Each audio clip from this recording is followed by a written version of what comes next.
그 인간의 한계에 도전하는 사람들이라는 제목인데요. 예. 히말라야를 정복하는 산악인들을 보면 인간의 한계를 극복하고 도전해서 성취를 합니다. 근데 인간의 한계에 도전하는 사람이면 사람들이 칭송을 받아야 할 것 같은데 그런 경우는 거의 없고 뭐 산악인들에서만 약간의 칭송을 받고 국민들한테 그렇게 받지를 못하거든요. 그 이유가 왜 그런지. 그래요. 저쪽에 수행한다고 산에 많이 있으니까 칭송 받습니까? 안 받아. 칭송은 어떻게 받느냐면 사람하고 관계되는 일을 많이 해야 칭송을 받습니다. 산하고 관계가 있어가 산에 노상 가갖고 살잖아요. 그러면 산이 좋아하지 사람이 좋아 안 해. 우리 부모님이 저쪽에 산에 가고 노상 히말라야에 올라갔다 합시다. 하면 내 자식이 좋아해요? 안 좋아해요. 내 자식이 산에 미치면 산에 가서 만날 보니까 좋아하지. 그러니까 사람이 사람하고 동떨어지 갖고 너무 오래 가면 안 좋아한다라는 거죠.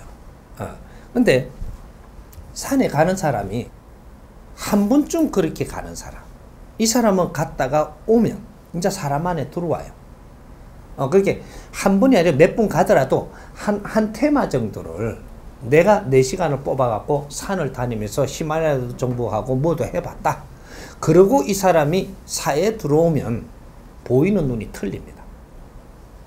그러라고 가게 한 건데, 거기에 가서 이렇게 지내다 보니까 이기조화가 빠졌잖아요. 너는 그러면 산에서 빠져가 살면 되지. 사람한테 안 돌아오면 사람이 너를 멀리 합니다. 우리는 사람하고 살 때 사람이 우리하고 하나가 되는 거고, 저쪽에 저 코끼리하고 살면 코끼리하고 하나가 되는 거고, 이제 그런 거지. 그러게 우리는 적당하게 자연과 더불어 가더라도 너는 인간하고 살기 위해서 왔다라는 걸 알아야 돼. 70% 절대로 인간하고 중심으로 살고 30%를 가지고 자연에 우리가 접하면서 거기에서 많이 얻어서 인간한테 쏟아야 되는 거죠. 근데 이제 산악을 이렇게 한다고 산을 계속 타면 처음에는 굉장히 좋습니다. 처음에 산 타는 사람들 가면은 몸이 어려운 사람들이 산을 타면 몸이 나사지고 기운이 없는 사람이 기운이 회복이 돼요. 근데 처음에는 이 회복이 되는데 이게 어디까지 회복을 시키는데 이 자연이 해주느냐? 30%를 회복시켜 줍니다. 회복시키는데 요걸 회복하고 나서 이제 여기 좋다고 해갖고 지금 계속 이렇게 산에만 가잖아요. 이래 가면 여기 50% 넘어가는 시간이 될 때 이제부터 너를 또 칩니다. 산이 도와주는 게 아니고 너를 또 친다라는 얘기죠. 이거 잘못하고 있다는 거죠. 산에서 기운을 받으시면 사람한테 가서 쓰라는 겁니다. 그리고 산을 너무 갇혀야 하면 안 돼요. 너는 산하고 살라고 나온 게 아니거든. 그래서 산에서는 모지렘을 얻고 기운이 모지렘을 채워서 사람한테 바르게 접근을 해서 또 바르게 살아야 된다라는 거죠. 그러면 산에 다니면서 무엇을 했느냐? 산에 다니면서 몸만 회복을 한 거지 지식을 못 갖춘 겁니다. 인문학의 공부를 안 한 거예요. 왜 네가 어려워졌냐? 이 근본이 있는 건데 어려워진 거는 사람을 바르게 대하지 못해서 어려워진 거예요. 사회를 바르게 대하지 못하고 사람을 바르게 대하지 못하고 내가 그렇게 해서 내가 어려워졌기 때문에 네가 산에 가서 이걸 회복할 동안에 이걸 공부를 해야 됩니다. 산에 오르면서 시간이 있지, 내려오면 시간이 있지, 집에서 쉴 때 시간이 있지. 산에 많이 오르는 사람은 지금 뭔가 환경을 일하는 조건들도 다 걷어버린 거거든요. 그럼 공부 시간을 준 거예요. 그럴 때 회복하면서 이 공부를 했더라면 내가 이거 회복되고 나서 사람한테 다시 돌아올 때는 전에 사람하고 바뀌가 있는 거죠. 이러면 굉장히 아주 가까워지고 새로이 사람들이 몰리는 거죠, 나한테.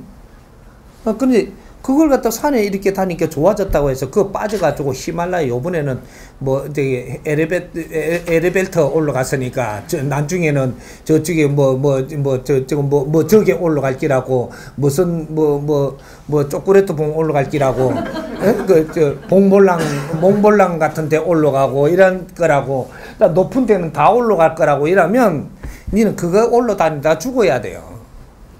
그건 인생이 아니거든요. 그건 도전에 뭐가 어떻게 그건 네 논리고 응? 사람한테 득되는 일을 하고 살지 않으면 너의 업이 소멸되지 않는다라는 겁니다. 응? 그러니까 내가 아주 높은 데 왔다 그러니까 이러고 회장님도 만날 수 있고 대통령도 어떤 때는 만나요 이게. 그러면 대통령한테 할 말은 있냐? 그 엘리베이터 올라가면서 공부도 하나도 안 했냐? 이게 표가 나는 겁니다. 인성 공부를 해야 돼.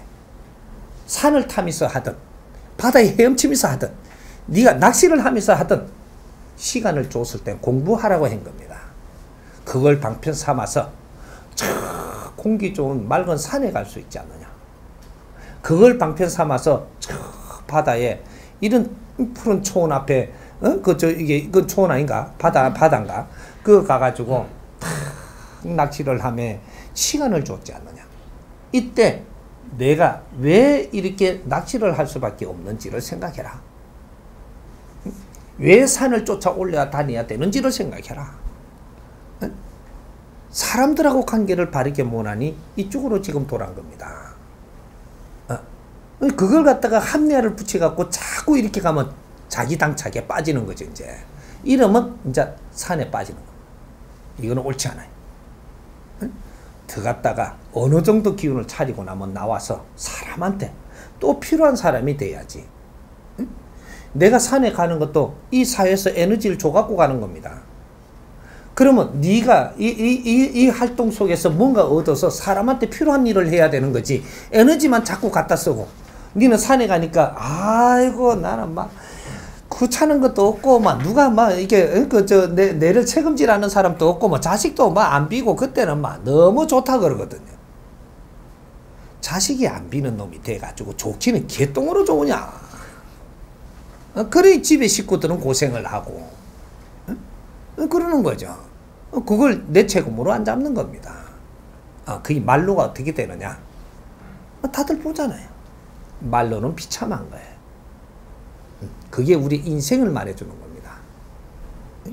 말로가 좋아야 돼.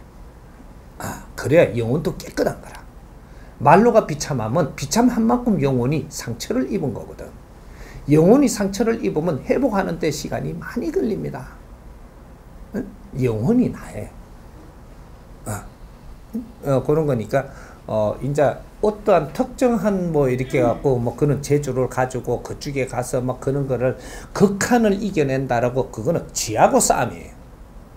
싸움을 하다 지가 크게 빠져갖고 그냥 도피를 한 거밖에 안 되는 그래 돼 가지고는 사람들한테 친송을 받을 수가 없습니다.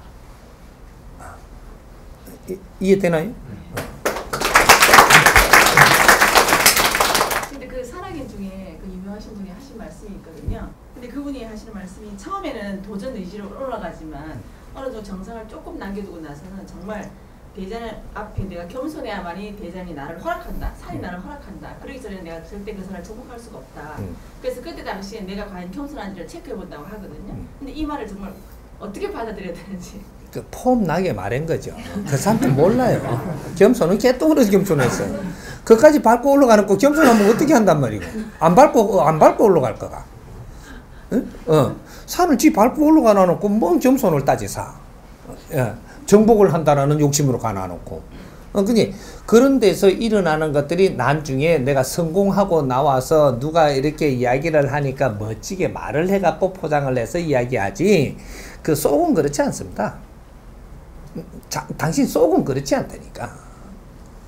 속이 그러면 지금 밖에 나서 활동이 달라요. 내 겸손한 게 뭔지.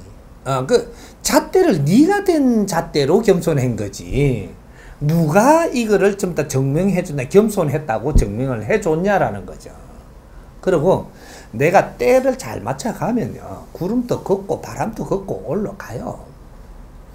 때를 잘 못 맞춰가면은 가다가 때리 뿌는 게라. 그래가 실패를 하는 거예요. 그런 거지. 너는 일진을 안 봤어. 네? 일진이 내가 가다가 성공을 할 건지, 가다가 막 이 구름이 와서 나를 덮을 건지 일진을 안 본 거야. 그래서 그걸 이제, 그러니까 그게 막 피해가지고 내가 막 이렇게 해갖고 욕심을 어쩌게 뭐 했는데 나중에 뭐 구름이 그치다 그러거든요. 기류가 그때 지나간 거지. 네?